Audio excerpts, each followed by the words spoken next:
Senhoras e senhores, eu sou o Tadeu Rodrigues, esse é o podcast literário Rabisco. Sou lá, Lua Ferreira, tudo bem com você? Tudo bem, Tadeu Rodrigues. E você, como está? Tudo bem, hoje é o nosso último episódio, porque amanhã começa a Flip.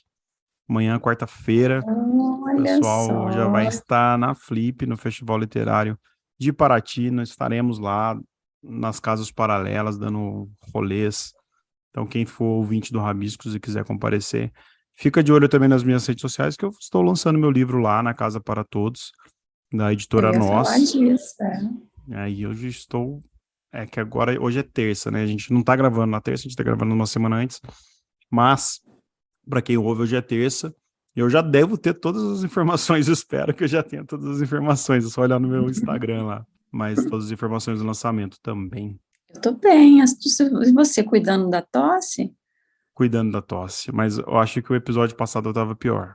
Você Eu tava estava com com a voz voz até mais mais, grossa. né? Você estava até com a voz de locutora, assim, né? Agora eu tô com uma voz mais perto da minha. E Aham. eu tenho uma novidade, eu não fui no correio de novo, mas eu Nossa, recebi mas tem aqui na muito minha livro, casa, então, no próximo programa. eu recebi aqui na minha casa um livro de contos do Danilo Brandão, Uhum.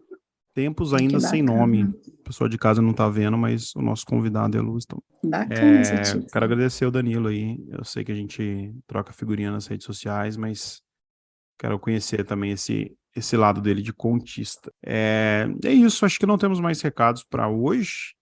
Quem está na nossa sala de visita, Luan? A gente está aqui recebendo o querido Humberto Conzo, que vai falar do seu livro As Sete Mortes do Meu Pai. Humberto, que é biólogo e historiador formado na USP, autor de livros infantis como Bichos Sinistros e Descobrindo Bichos no Jardim. Em 2015, criou o canal Primeira Prateleira, que analisa e divulga livros, e também idealizou o Clube de Assinatura e de Leitura, Clube de Leitura Brasileira Contemporânea. Em 2021, foi finalista do Prêmio Jabuti, na categoria Fomento à Literatura. Tá tudo correto, Humberto? Ou Júnior, seja muito bem-vinda. Fala, meu amigo. É um prazer estar aqui com vocês, esse podcast Prazer é eu nosso. acompanho, e o Tadeu já amigo de De bastante algum tempo aí, tempo. né? Se encontrar no Flipossos. Pois é, eu senti Quase falta de amigo de vocês no infância. Fliposso. É, tipo isso, infância literária. Teve esse ano o Fliposso em novembro, agora vai ter, acho que em maio de novo, vai voltar ao normal. Vamos ver se o Pois mundo é, vai né? voltar ao normal, né? Esse ano ficou tudo bagunçado, né? Com Flip também em novembro, Copa do Mundo É. agora junto com a Flip, né? Nossa, E Então, então, e vai Natal, e ter tá jogo que tudo vai junto. coincidir ainda, o jogo de estreia do Brasil vai coincidir, né? pois é, vamos estar lá na Flip na quinta-feira, né? Dia 25, né? É, 26, já que é o primeiro jogo 25, né? quinta-feira, Quinta-feira. que vai ter É. 25. no Brasil às 4 horas da tarde. Pois é. Vamos ver Vamos se Mas, lá, sem então. máscara, Humberto, né? Sim, diga, Humberto, Lu. tudo certinho aqui nas informações aqui, na apresentação, Sim, tudo correto? só Algo é o para livro. acrescentar aí? Não, só o livro que você falou é Descobrindo os Bichos do Jardim, né? Descobrindo os Bichos do Jardim. E Sim. é engraçado, eu sempre acho engraçado, né?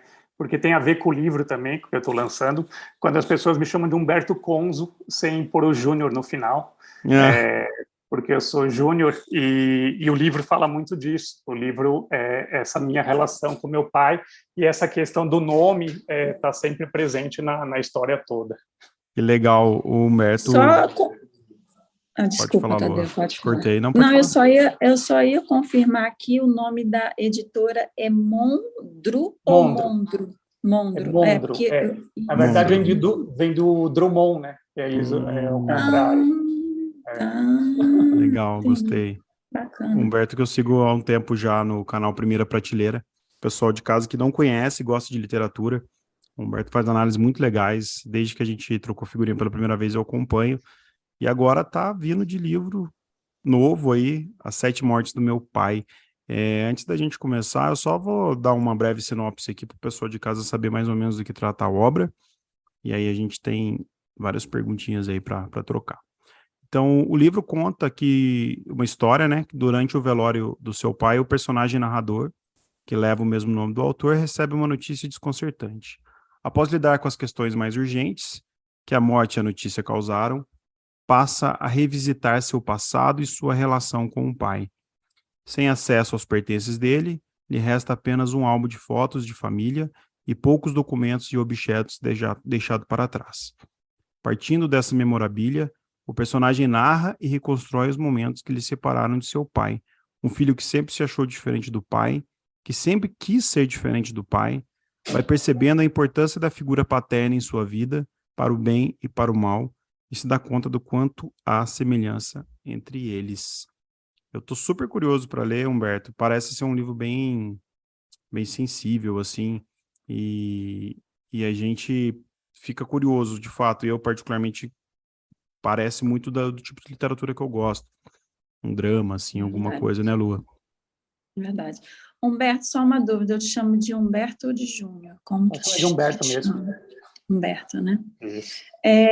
A gente viu aqui que o nome do personagem do livro é o mesmo que o seu, né? Sim. Trata a obra de uma autoficção, a gente poderia chamar assim, ou não? Sim, o livro é uma autoficção. Eu brinco que eu falo que no livro as coisas mais absurdas são a realidade e as mais banais que são ficção. É engraçado você falar isso, porque a gente conversou com a Tati Lazarotto, Tadeu? Você conhece? Sim, conheço. Das árvores, como é que é o nome? A gente até falou nesse quando episódio. As árvores morrem, né? Alguma coisa assim. Quando as árvores morrem. É isso, e no livro Humberto? dela acontece exatamente a mesma coisa. Que os trechos, assim, igual, né, o fato do pai ser um Papai Noel, que a gente achava assim, né, como assim o pai da personagem é Papai Noel? E na real, o pai é Papai Noel da Tati, que é a autora, e da personagem no livro. Então, a gente ficou nessa, para iniciar, eu queria te parabenizar, porque a capa eu vi, nas redes, né, na sua rede, a gente dá uma stalkeada sempre antes de fazer o programa, e eu achei linda a capa. E sobre esse título, o seu pai, As Sete Mortes do Meu Pai, me remeteu à vida de um gato, né? As Sete Mortes. Assim, teria ele 7 vidas? Então, meu pai, eu acho que ele morreu e renasceu várias vezes ao longo da vida, e principalmente ele foi se afastando e afastado de mim várias vezes ao longo da vida, né? Então, a ideia desse título, assim, o título ele surgiu durante uma oficina que eu fiz com a Carola Saavedra, que foi quando eu decidi estruturar o livro dessa forma, porque quando meu pai faleceu, em dezembro de 2016, aí acontece o fato doido que aconteceu no velório dele, que eu narro logo no primeiro capítulo. E ali eu pensei assim, não basta meu pai morrer, continuam querendo arrancar ele de mim, mesmo depois da morte. E aí eu falei, quantas vezes eu vou ter que perder meu pai na vida, né? Porque começa desde da separação dos meus pais, quando eu tinha 6, 7 anos, aí famílias novas que ele foi construindo ao longo da vida, mudanças de cidade, que aí ele se afasta, doenças, um AVC que ele tem, que deixa ele debilitado. Então, são essas mortes, esses episódios que eu chamo das mortes do meu pai, né? Então, ele faleceu quando? Dezembro de 2016. Dezembro de 2016. E quando ele faleceu, vocês estavam como? Qual a relação de vocês? A gente, na verdade, ele sempre teve uma relação boa. A gente não era de brigar e de ficar distante. Isso aconteceu, ele chegou a ficar brigado com a minha irmã, por exemplo, e ficarem sem se falar durante alguns anos. Mas comigo a gente nunca teve esse afastamento de briga entre a gente, né? Mas os episódios da vida dele, da vida dele com a minha mãe, e depois da vida dele com as outras esposas, que foram separando a gente ao longo da vida, né? E Então é isso que assim eu põe no livro, né, que eu sempre me achei diferente do meu pai, sempre quis ser diferente dele, porque meu pai era muito extrovertido e muito irresponsável em muitos aspectos, assim, e eu sempre fui muito pé no chão, assim, então eu sempre me via diferente dele. Desde que ele morreu, que eu começo a ver cada vez mais semelhanças entre a gente, eu me acho cada dia mais parecido com ele. Tem um episódio muito interessante, foi logo depois porque assim, quando ele morreu, em dezembro de 2016, eu estava escrevendo um outro romance. E aí acontece o que acontece no velório, e ali mesmo eu penso, não, aqui está a minha história. Eu tenho que parar de escrever o que eu estou escrevendo e eu vou escrever sobre isso, sobre a minha relação com meu pai. E aí eu vou, no ano seguinte que eu começo a escrever, em 2017, e quando eu vou para a Flip, aí eu vou para a Flip em 2017, encontro o José Luiz Peixoto, e eu tinha acabado de ler o Morreste dele, e ali para mim foi mágico, assim, aquele encontro, e eu, naquele momento, eu me senti muito parecido com meu pai, assim, de ir lá e conversar com o José Luiz Peixoto, que eu não conhecia, eu que sempre fui muito tímido, muito envergonhado. E durante essa Flip eu me vi em muitos momentos, muitas mesas, pegando o microfone e fazendo pergunta, coisa que eu nunca tinha coragem de fazer, e cheguei a me emocionar e a chorar fazendo pergunta no meio da Flip. E eu parava e pensei, esse não sou eu, esse é meu pai. E aí eu comecei a entender, assim, começou a cair a ficha para mim da beleza e do que tinha de bonito no jeito dele viver a vida. Assim, e as coisas as responsabilidades, os problemas que a morte dele me trouxe e que eu tive que enfrentar, também me levaram a perceber como era o jeito que ele vivia a vida. Eu que nunca fiquei devendo um centavo em banco e nem para ninguém, quando meu pai morre, eu tenho uma dívida gigantesca para administrar e para lidar com aquilo.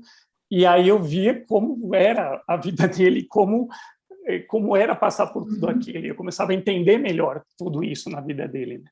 Interessante que quando você experimenta, né, isso que você falou, quando você se reconhece o outro, você nada mais, nada menos está fazendo do que um exercício de empatia, né?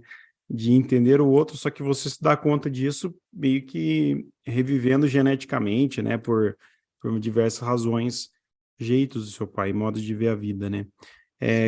Esse episódio que você falou, logo no começo do livro, te deu um start, assim, né? Quando você decidiu falar sobre pai e sobre luto, naturalmente vem um drama por trás disso, né? A gente teve na semana passada com a Helena Machado, que escreveu Memória de Ninguém, que também é de um pai que falece coincidentemente, e a filha decide entender a vida junto com as irmãs e com a mãe e tal. O seu tem um caminho diferente, claro, mas quando você traz para sua análise, né, pessoal, o luto, a perda e ao mesmo tempo a forma de se expressar, você que falou que é tímido, você se expressa através da literatura, isso, conforme você foi amadurecendo ao lado do seu pai, conforme você foi lendo, você foi reconhecendo isso também nas mudanças familiares? Ou isso é uma coisa que só depois que você teve o estalo que você falou, não, eu vou analisar tudo isso agora que está acontecendo na minha vida, assim?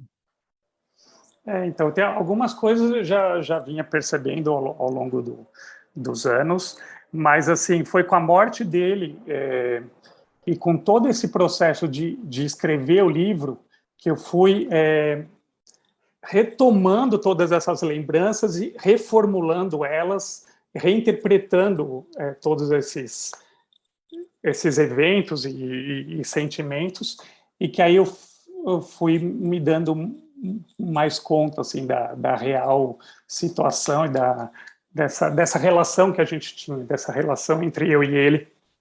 E fica, lógico, coisas assim, coisas que eu gostaria de poder falar para ele agora, né, depois de passar por tudo isso.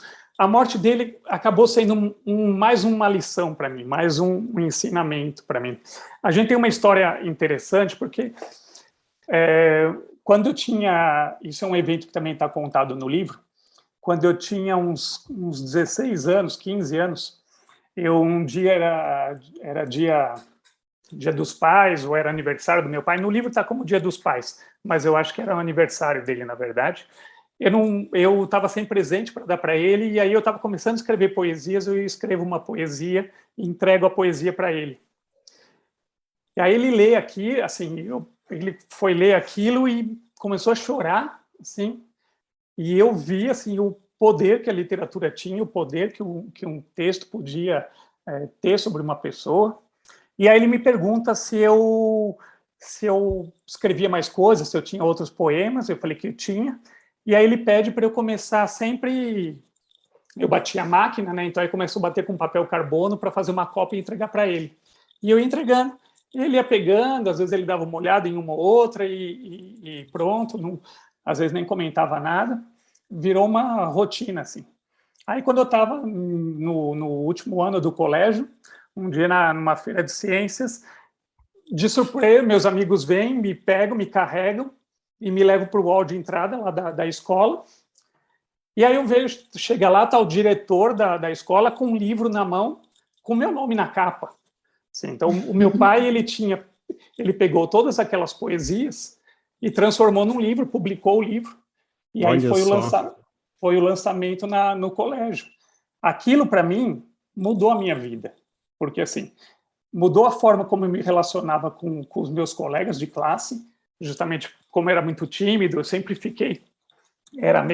nunca era da grande turma, não era muito enturmado. Aquilo muda porque eles começam a me tratar de forma diferente.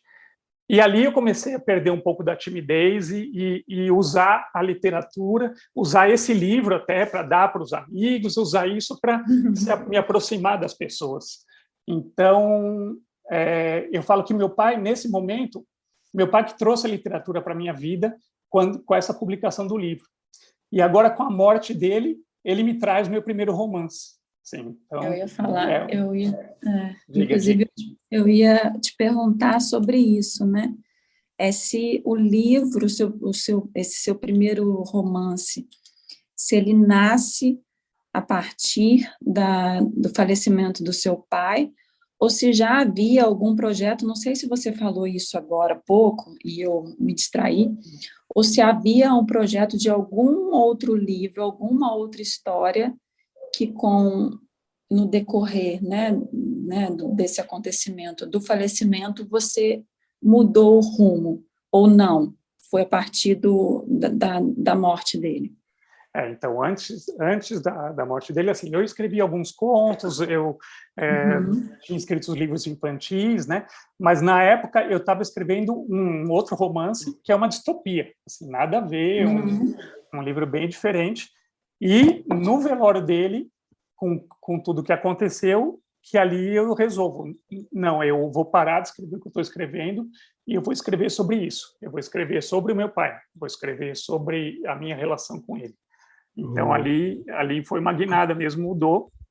É lógico, eu demorei uns 2, 3 meses para começar a escrever, mas comecei a escrever ainda no primeiro semestre de 2017 e fiquei escrevendo até agora. Assim. Então, é um livro muito difícil, né? Porque é um projeto assim, de muita entrega, muito pessoal e assim, difícil de escrever, dolorido para escrever. Né? Então, assim, várias vezes eu escrevendo, e aí eu começava a chorar em cima do teclado, assim, eu tinha que parar tudo, e aí eu saía aqui do escritório aqui onde eu estou, que é na edícula de casa, entrava em casa e falava, eu preciso de um abraço, eu quero um abraço dos meus filhos, da minha esposa, e é isso. E aí eu não conseguia, eu precisava de alguns dias para conseguir retomar a escrita, né? Então, não era um livro de dedicação contínua. Nossa, vou precisar pegar uma água daqui a pouco. Um livro de dedicação. Se quiser que a gente pare, você fica à vontade, tá? Para pegar água. Terminar essa fala, eu vou pegar uma água que eu esqueci. Então, o que está falando mesmo? De você chegar em casa, pedir abraço, né? Ter esse reflexo. Não era Então, é um livro assim, que não foi um livro que eu consegui uma dedicação contínua, sabe? De sentar todo dia para escrever. Às vezes eu escrevia e assim, ficava uma semana, 15 dias, pensando nele todo dia, mas sem pôr uma linha no papel. Seus filhos têm quantos anos? A minha menina está com 17 e o Vinícius com 13. E você acha que eles te veem como que tipo de pai, assim, agora que você está se sentindo parecido com o seu pai, o que isso reverberou na sua relação de pai sendo pai? Então, isso é uma coisa que eu abordo também no livro um pouco, porque justamente assim, meu pai sempre foi bem irresponsável, isso tem várias cenas narradas no livro, e eu sempre fui bem responsável, assim. E a relação, então, com os filhos é bem diferente, mas de vez em quando eu comecei a prestar atenção em algumas coisas que eu fazendo igual a ele. Algumas eu me policiei muito na vida para não fazer igual a ele, né? Questão de bater nos filhos, isso nunca fiz, mas eu tenho uma cena que eu conto no livro que por exemplo, meu pai, ele sempre, quando eu ia na praia com ele, ele sempre pedia uma batida de maracujá. E ele sempre me deu para eu experimentar, desde pequeno. Assim. Quando eu vou na praia hoje em dia, eu continuo pedindo uma batida de maracujá, mas eu não dou para meus filhos. Não dá para você assim. Meus filhos experimentarem. Né? Meu pai, uma das poucas lembranças que eu tenho do meu pai e da minha mãe juntos era eles dançando na sala de casa, e eu ficava sentado no sofá quietinho, só assistindo. E eles me puxavam para eu dançar junto, e eu nunca quis, eu sempre resisti. E, assim, eu não sou de dançar, nunca fui de dançar, mas meus pais dançavam muito música do Roberto Carlos. Mas já aconteceu na minha vida de, às vezes, começar a tocar uma música do Roberto Carlos e eu pegar a minha filha e o meu filho para dançar. Assim, então, que legal. Eu só percebi isso depois, na hora que está acontecendo, falando, nossa, é igual meu pai fazia. Então, e que grandeza, né, isso? Você falou que até que isso foi uma das coisas que te fez dar esse título para o livro, As Sete Mortes do Meu Pai, foram as diversas vezes que de algum modo, a vida, ou as pessoas, as circunstâncias, te separaram dele, né? Aí você falando agora sobre essa semelhança que você hoje encontra com seu pai, você acha que se ver parecido, se achar parecido, encontrar essas semelhanças, você acha que é um mecanismo ou uma forma que você descobriu de se sentir mais próximo dele, já que hoje ele não está aqui? É difícil pensar nisso. Assim, eu acho que porque elas são coisas que já vinham acontecendo mesmo antes dele morrer, mas que eu não me dava conta, Então, eu acho que é uma coisa que ao longo da vida pode ter surgido, e foi surgindo essas coisas, mas a maioria só me dei conta depois mesmo. Assim, esse processo de escrita foi um processo realmente que eu falo, né, que é um livro de reformação, né? Então, porque eu narro toda a minha vida, na verdade, toda a vida do meu pai, de trás para frente, né? Então, eu começo do velório e vou até as primeiras lembranças de infância. Então, é uma forma de recapitular tudo isso. O livro ele vai indo acompanhando realmente um álbum de fotos de família, que é uma das poucas coisas do meu pai que ficou comigo, porque o meu pai ele tinha casado 40 dias antes de morrer com uma nova mulher, a mulher número, sei lá, 5, 6, por aí. 40 dias antes de morrer, ele morreu quantos anos? 40 dias, ele 72. 72, olha só. Tinha casado há 40 dias, e a mulher dele simplesmente não me deixou entrar na casa, e ela não me deu nada, ela ficou com tudo dele. Caramba! Nossa, que doloroso. Não teve acesso a nada. E o que eu falava, assim, eu só quero o álbum de fotos que era da minha avó. O álbum de fotos que era da minha avó, e eu tenho fotos lá do meu tataravô, do meu bisavô. Importante, né? A história, a sua história, né? Sim, a Você história... tem irmãos da parte eu tenho uma irmã que é por parte de pai e mãe, e eu tenho outros 2 irmãos por parte de pai, que meu pai são dois hoje rapazes que meu pai adotou com uma outra mulher dele, e eu tenho 2 irmãs por parte de mãe, da minha mãe com meu padrasto. Família grande. É. E Nossa, que doloroso isso. então, e aí o álbum, então o livro ele imita até um álbum de fotos, assim, algumas páginas, e no final tem várias fotos no final do livro mesmo, eu mostrando toda essa história também então familiar, que é uma história interessante, porque meu bisavô era milionário. Ele controlava todo o jogo do bicho em São Paulo, na época que o jogo do bicho ainda era legal. Ele era dono de vários cassinos, aras, Seu bisavô? Meu bisavô. Cavalos de corrida. E aí, só que meu avô era alcoólatra. Meu bisavô ele morre transando com uma amante num prédio que ele tinha na Oscar Freire. O prédio era dele inteiro. O prédio era dele. E aí, meu avô, ele morre cedo, e meu avô era alcoólatra e não assumiu os negócios. E aí ficou todos os negócios para o irmão do meu bisavô. O outro lado da família é rico até hoje. E eu até mostro no livro, para construir o prédio, o metrô, da estação Sé do metrô, aqui em São Paulo, um dos prédios que foram demolidos era um prédio do meu bisavô, que chamava Irmãos Conzo. Era um prédio de 12 andares, foi das primeiras implosões aqui no Brasil, que foram as 3 primeiras implosões, né? O Mendes Caldeira, o Palacete Titina e o Irmãos Conzo, que eram 3 prédios ali, onde hoje é a estação Sé do metrô. Olha só. Olha que completamente história. ligado a São Paulo, então. Sim. Intimamente. Sim. Humberto, quero fazer um paralelo agora, porque você é celebrado aí nas redes sociais também, dentro do seu canal Primeira Prateleira, como o novo...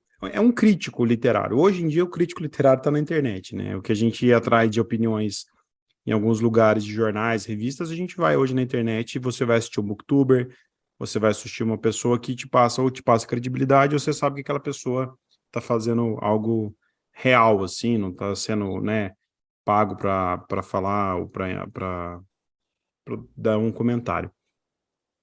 E agora você está na situação de analisado, né? Você que é um analisador passa a ser um analisado. É uma coisa que te preocupa isso? Como que você vê essa transição, assim? Não, assim, preocupar não me preocupa, assim, porque também eu nunca me considerei, assim, muito crítico literário, eu sou só um cara que lê e tem cara de pau de aparecer na internet para falar o que achou do livro. Eu te acho um crítico e um bom crítico mesmo, assim. Porque eu não tenho formação na área, nada assim, e também sempre gravei os vídeos sem preparação nenhuma, sabe? Não é um negócio que eu sento, penso que eu vou falar, simplesmente eu ligo a câmera e saio falando, assim, então é bem espontâneo, assim, e eu sempre quis que fosse muito espontâneo, né? Justamente para quebrar um pouco essa crítica muito trabalhada, muito pensada e que muitas vezes afasta muitos leitores, né? Muito, eu acho. Então sempre pensei desse jeito. Mas o que está me fazendo, o que eu estou percebendo agora, lançando o primeiro livro, é essa carência, um pouco insegurança de buscar leitores, né? De esperar, será que os amigos vão ler? Porque tanta gente que me manda livro, né? Me manda os livros, fala, Humberto, se você puder comentar alguma coisa, se puder falar alguma coisa, e eu não consigo dar retorno nem para 10% das pessoas que entram em contato comigo. E agora eu estou do outro lado, né? Que sou eu que vou pedir para os amigos assim, o que vocês acharam, comenta alguma coisa, né? Então, eu estou vendo isso, como o escritor sofre. É igual aqui no Rabiscos, né, Lu? Contabilizar, é verdade, mas aí se você for contabilizar, você tem uma certa né, um certo lucro, porque você, como um crítico, você já recebe muitos livros, então 10% disso daí é um É número bastante. bacana, né? Fora quem acompanha o canal, tudo, enfim, né? Pois é. O... Não, pode falar. Então, esse mercado é tão difícil, né? Esse mercado, a literatura brasileira contemporânea, É, é verdade. tão difícil arrumar espaços de divulgação, que muita gente fica contente só do fato de eu mostrar que o livro chegou aqui em casa, de eu mostrar o livro na tela, falar, olha, recebi, o autor me mandou, obrigado. Só isso a pessoa já se dá por satisfeita. Assim, eu vejo o trabalho que eu faço com o Clube de Literatura Brasileira Contemporânea, que foi uma forma de justamente tentar ajudar um pouco mais, né, esses autores, e que é um clube, então, de assinatura, que as pessoas, que eu mando o livro a cada mês, a gente escolhe uma leitura, eu e a Tami, do Literatami, e aí eu mando para os assinantes o livro para a gente fazer a leitura conjunta.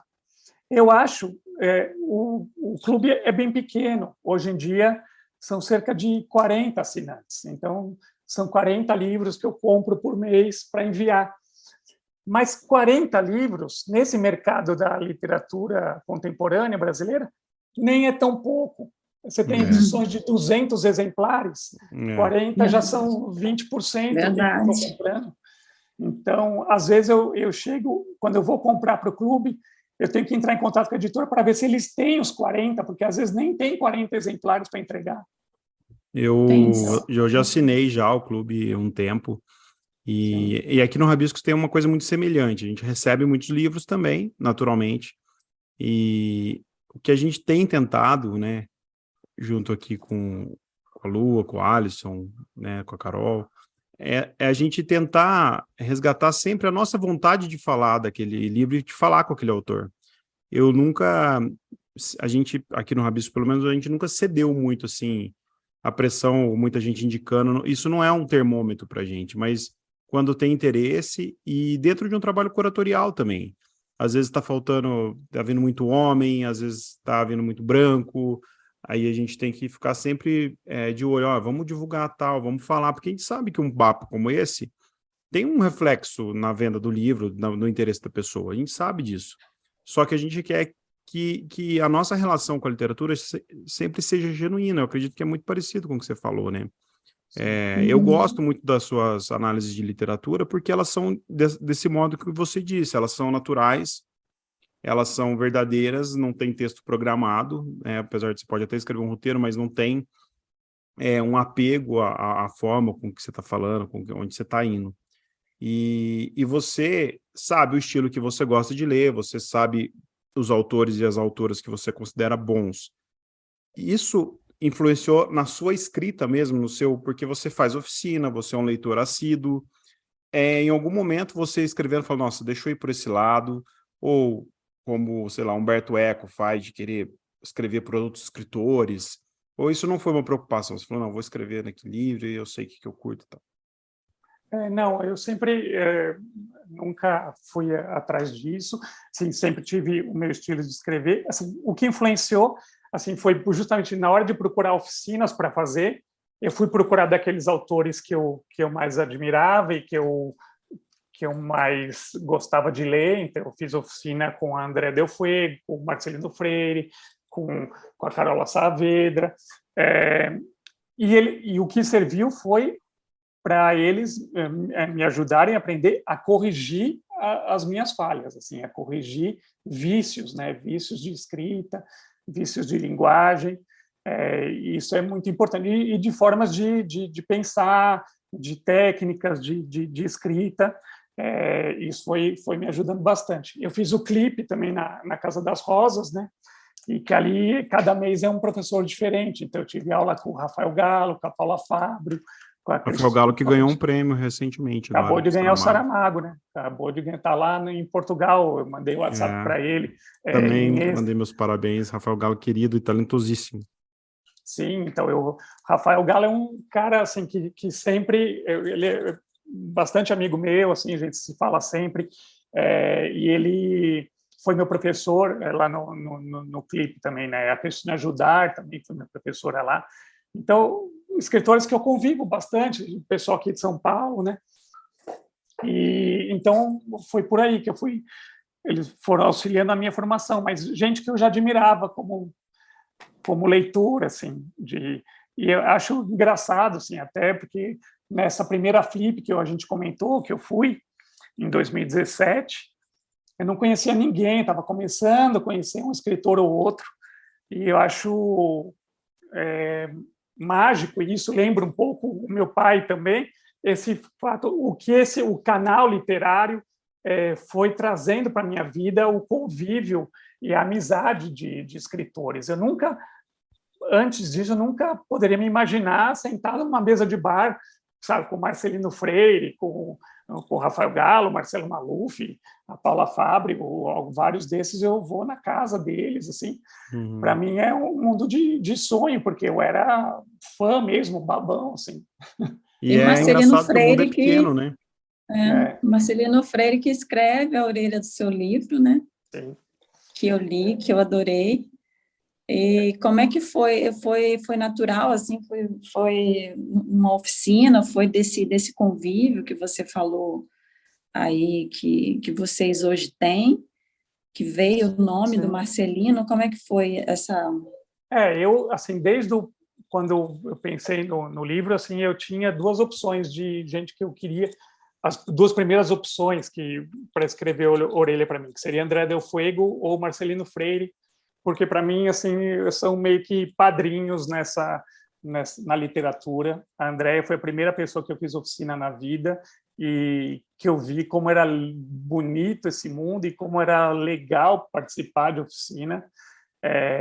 E o Marcelino, que eu sempre admirei muito. Fiz a oficina com ele e fui muita mesa de bar com ele, aprendi, não sei se eu aprendi mais com ele nas oficinas, dentro da sala de aula ou na mesa do bar, assim. Então, e ele foi o primeiro que fez eu imprimir a primeira versão desse livro, foi o primeiro a ler a primeira versão desse livro. Eu tenho guardado com muito carinho aqui a edição, esse manuscrito corrigido por ele, corrigido com as sugestões dele. Então, ele era a escolha natural, até para ele ver como ficou a versão final, né? Porque depois que ele viu, acho que foi em 2020, não, 2019, aí depois disso teve muitas versões, então o livro, até para ele ver, já tá bom, você melhorou, tá melhor do que estava. O Marcelino bom. Que também escreveu a orelha não sei se pode falar isso, Tadeu, pode dar essa informação? Pode. Também escreveu a orelha do livro que o Tadeu lança. Fiquei até feliz quando eu vi que ele tinha escrito do Humberto, foi uma coincidência. Umas coincidências boas, porque o Marcelino eu tenho muita ligação com ele também sobre isso. A gente conversa muito, ele dá muita dica. Ele é o guru de tanta gente que escreve aí, né? É verdade. É isso que eu ia falar. Ele é o mestre de muita gente e um cara também muito de muita entrega, né? E muito de abraçar mesmo, de incentivar, né? Isso. Um grande incentivador. Eu acho que é uma generosidade absurda, assim. Sim. A literatura, é o que você falou, que a gente conhece, acaba conhecendo todo mundo, porque o nicho acaba sendo um nicho reduzido, né? Você conhece as pessoas, você sabe quem trabalha com o quê. Claro que há aqueles aventureiros que já não são tão afeitos à literatura, que aparecem, vêm e vão, né? A gente não está falando deles. Mas isso que eu acho curioso, porque a literatura contemporânea, ela tem essa magia de existir com as redes sociais, com a internet. Hoje você pode acabar de ler um livro e falar com o escritor, com a escritora, né? Cara, você que lê tanta literatura contemporânea, que trabalha com isso, a gente está bem, a gente está médio, a gente está mal? Nossa, eu acho que a gente está muito bem. Assim, eu fico assim, né, que eu estou vendo só esse ano quanto livro maravilhoso que saiu, e eu só pensando assim, eu tô ferrado, eu nunca vou ser finalista de prêmio nenhum, vou concorrer com tudo isso. Eu penso a mesma coisa. Nossa, ferrou. Eu até fiquei pensando, será que é melhor esperar para lançar ano que vem, que eu tenho mais chance? Parece que está todo mundo publicando esse ano. Impressionante, acho que ficou um vácuo, né, de publicação. O ano que vem acho que não vai complicar ninguém. Acho que o ano que vem vai estar sossegado. Não, mas o esse ano que vem vai muita ser coisa boa difícil. saindo. Eu vejo, assim, a gente tem, a curadoria, né, que a gente faz lá para o clube, todo ano a gente acerta muitos finalistas, né, dos prêmios, principalmente do prêmio Jabuti. Então eu consigo, eu não sei, eu tenho uma certa, consigo enxergar assim, os livros quando eu lanço, conforme eu leio, falo, esse aqui vai estar na lista, esse vai estar na lista. A preocupação principal para o clube não é essa, né? A gente quer divulgar editoras independentes e maior diversidade possível de gêneros, de tipo de escritores, de editoras, mas a gente mesmo assim acerta bastante. Então aí eu fico vendo os que estão sendo lançados agora, assim, já dá para montar uma lista de uns 30 finalistas para os prêmios do ano que vem. É difícil. O seu livro, Humberto, se a gente não tivesse passado pela pandemia, ele teria sido lançado antes? Ou você acha que não? Não. Que você precisou desse processo independente desse tempo, independente da pandemia para no meu caso, eu acho que não influenciou, não. Porque eu não escrevi mais durante a pandemia do que talvez tenha escrito até menos. Então, acho que não. Acho que foi o tempo necessário que eu precisei. Tempo dele mesmo de gestar. Sim, e é como eu falei, né, sempre com muitos hiatos, assim. Então, o livro ele passou por no começo da pandemia ele passou pela leitura crítica mais importante que ele teve, que foi feita pela Anita Deac, e que ela esmiuçou o livro parágrafo a parágrafo, assim. E aí eu tinha que reescrever principalmente o final, assim, as 20 páginas finais, eu tinha que reescrever completamente. E eu fiquei travado muito tempo, assim, sem saber por onde ir. Lembrei muito do Marcelo Maluf. O Marcelo Maluf, uma vez, me contou dele escrevendo A Imensidão Íntima dos Carneiros, que ele também já ficou veio travado. Aqui no Rabiscos falar sobre esse livro. Que ele ficou travado também no final, que ele chegou a escrever vela, foi em, não sei o que era, se era Mãe de Santo, cartomante, ele foi alguém lá, ela falou, acende uma vela para os antepassados, porque o livro também tem essa coisa de memória familiar, e aí o livro deslanchou. Aí eu lembrei muito dele, assim, eu não cheguei a acender vela, mas... Dá tempo ainda. Lá em Paraty, então, ideal. Aí na verdade, a minha esposa aí foi muito importante nesse processo de reescrita, porque ela também leu e aí ela, me conhecendo bem, ela foi cirúrgica nos pontos que eu precisava mexer, e conhecendo um pouco já da minha história também, ela deu dicas fundamentais para essa reescrita do final. Humberto, se seu pai lesse seu livro e a hora que ele fechasse, o que ele te falaria? Nossa, isso é... pior que ele ia falar assim, eu estou muito orgulhoso de você, eu sempre tive muito orgulho de você, isso ele sempre falou a vida inteira, e por qualquer besteirinha que eu fizesse, ele sempre foi um pai muito orgulhoso e muito chorão. Então ele ia ser de novo aquele negócio de eu entregar na mão dele. Ele foi seu primeiro relações públicas, né? Sim. Sim. Não, e eu lembro quando a gente lançou aquele primeiro livro de poesia, eu lembro dele, ele me levou na Praça da República e tinha um cara sentado assim numa banquinha assim, vendendo os próprios livros. Aí ele chegou para mim e falou assim: "Você sabe quem que é aquele cara ali?" Eu falei: "Não sei." Só que lá é o Plínio Marcos, um dos grandes nomes do teatro brasileiro. Ele está aí, ó, vendendo o livro dele, aqui, chamando as pessoas na rua como se fosse um feirante. É assim que tem que ser. Por maior que você for na literatura, você nunca pode... você tem que ir atrás de vender o seu próprio livro, você tem que ir atrás do seu próprio sucesso, não pode deixar na mão de outra pessoa. E aí eu sempre lembro disso, assim. Então, justamente, eu era aquele rapaz tímido que nunca que eu ia sair vendendo meu livro em lugar nenhum. E aí, meu pai...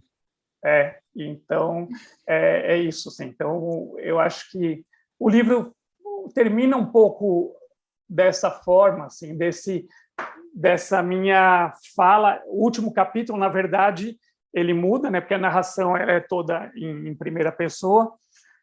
E no último capítulo, ela passa a ser em segunda pessoa, né? E eu me dirigindo ao meu pai, eu me dirigindo a ele, falando justamente sobre a escrita do livro, sobre o trabalho final ali na mão, estando com o livro na mão. Que bacana. E a foto de capa, obviamente, é desse álbum que você resgatou aí, né?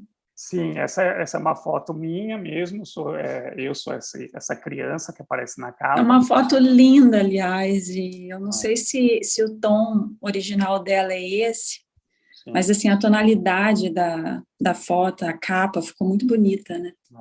E essa ideia de pôr, né, de rasgar a cara dele da foto, isso veio de uma coisa que ele fazia, né? Algumas fotos que eu recuperei, que estavam com ele, que era da minha infância, ele, depois da separação da minha mãe, ele rasgou, ele recortava todas a minha mãe das fotos, a minha avó das fotos. Então, eu tenho várias fotos que até aparecem no final do livro, algumas assim, que elas são completamente recortadas. Assim, estou eu, a minha irmã e uns buracos no meio da foto. Assim.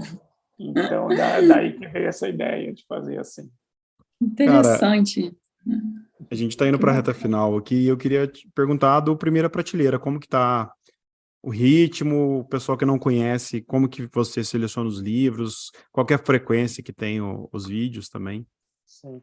Então, isso, a princípio, até antes da pandemia, o canal, assim, eram 2 vídeos por semana, rigorosamente, saía sempre 2 vídeos por semana, tudo certinho, fazia muita resenha, tudo. Da pandemia para cá, virou uma bagunça. Às vezes fica 10, 15 dias sem publicar livro nenhum. E eu faz muito tempo que eu não faço resenha. O canal, por enquanto, se resumiu a mostrar os livros que chegam. É muito livro que chega. Às vezes eu tenho que gravar o vídeo em 2 partes, porque são pilhas de uns 40 livros por mês assim, que chega. Então, e também porque eu estava nessa fase da escrita do livro, né, de trabalhar o livro. Então, eu espero em 2023 que o canal tenha um conteúdo mais elaborado novamente e uma frequência mais normal também. O pessoal que quiser acompanhar, então tem um link aqui embaixo, só lembrando, viu? O pessoal que quiser entrar no canal do Humberto, vai estar o link aqui na descrição. Isso aí. Você tem contabilizado aí o número de livros que você tem, Humberto? Eu tenho, porque eu tenho tudo organizado num banco de dados, todos os livros são catalogados. Então, são uns 3.500. Nossa, eu estou chegando perto dos 1.000, já não cabe mais livro em casa. Aqui eu estou num espaço grande, mas mesmo assim as minhas estantes já estão cheias, porque eu acho que eu tenho que começar a fazer propaganda para ganhar estante também, não só livro. Recebidos de estante. Mas a minha esposa também ela falou que se entrar mais estante, ela sai pela outra porta, porque não dá. Você ganha estante, perde a esposa, né?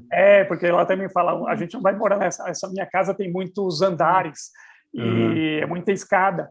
E aí ela fala, nós não vamos morar aqui para sempre, eu vou querer morar num apartamento menor, não vai caber seus livros. Então, você vai ter que ter dinheiro para ter um outro apartamento para comprar os livros. Ou então, você vai ter que diminuir. Isso daí fazer que nem eu frequentei muito, por um tempo, a biblioteca do José Mindlin, né? E além da biblioteca dele enorme, ele tinha um apartamento lá próximo que também era colocava, só... Então, é uma ideia. Mas ele tinha muito mais dinheiro do que eu. Cara, então você lança o livro, já foi o lançamento virtual, né, dia 17, semana passada. Amanhã. Amanhã pra gente que tá gravando, mas pra quem tá ouvindo. Na semana passada. Eu tenho um problema seríssimo com isso ainda, gente. E você lança na Flip que dia, que horas? Na Flip dia 26, que é o sábado, né? Às 7 da noite, sábado Casa agora. Gueto. na Casa Isso, Gueto. agora é sábado, gente. Deixa eu me enganar. A Casa Gueto é uma casa com 13 editoras independentes, né? Tem a Patuá, Reformatório, a Mondro e várias outras. Então vai ser lá às 7h no sábado. E para quem é de São Paulo, aí depois tem um lançamento no dia 28, segunda-feira, às 7h também, na Ria Livraria. Então vai ser Então fica ligado, gente, sábado agora, que eu estou super atenta agora. Sábado agora na Flip e na próxima segunda na Ria Livraria. Qual horário? Os dois às 7h.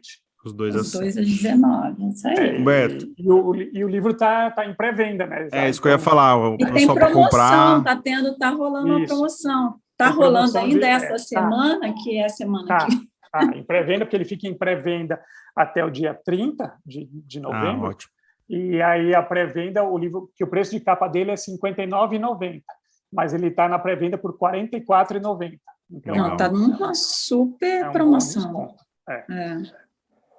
Legal. Cara, eu te desejo toda a sorte do mundo, todo sucesso. Você é talentoso, você é um querido amigo. Eu adoro tomar cerveja com você, adoro te encontrar. Agora a gente vai poder voltar a se encontrar depois desse tempo da pandemia. Você é uma pessoa muito tranquila, eu me identifico muito com esse jeito de ver o mundo também. Eu acho que isso vai ser muito benéfico no livro. Eu tenho certeza que essa vibe que você tem, esse poder de análise, eu que acompanho a Primeira Prateleira há muito tempo, que eu assisto, essa análise bonita de observar o mundo, tenho certeza que vai estar refletido aí no seu livro, que eu estou ansiosíssimo para ler. E é isso, cara. Vida longa aí para você. E obrigado por ter topado bater esse papo com a gente. Humberto. Foi um prazer conhecê-lo e muito sucesso, viu? Obrigado, Lua. Obrigado, Tadeu. Assim, também me identifico muito com você, assim, daquelas que rola química desde sempre, assim, e vai ser legal que você também vai estar lançando o livro lá na Flip. Pois é. E aí nós vamos comemorar esses lançamentos lá. Vamos fazer umas trocas de livro. Vamos. E vamos comemorar esses lançamentos, rever os amigos aí, bem nesse clima que é o que meu pai gostava de curtir a vida. Vai ser importante. A gente dedica... Qual que era o nome do seu pai? Humberto Conso. Humberto. Nossa, que pergunta idiota. Eu sou Júnior. Eu esqueci o nome era Júnior. Você fez o que eu, né, que eu costumo fazer. É verdade. Então vamos dedicar esse programa para Humberto Conso, pai. Aí e fica aí registrado na memória do Rabiscos também essa relação importante aí. Lua, minha amada Lua, obrigado mais uma vez por estar comigo. Obrigada a você, Tadeu. Obrigada a você, mais. Quinta-feira a gente tem Carol Pedrosa com Cabine do Filme. E às terças, Papo Literário, comigo com a Lua, aqui no Rabiscos. Beijo, bom dia, boa tarde, boa noite.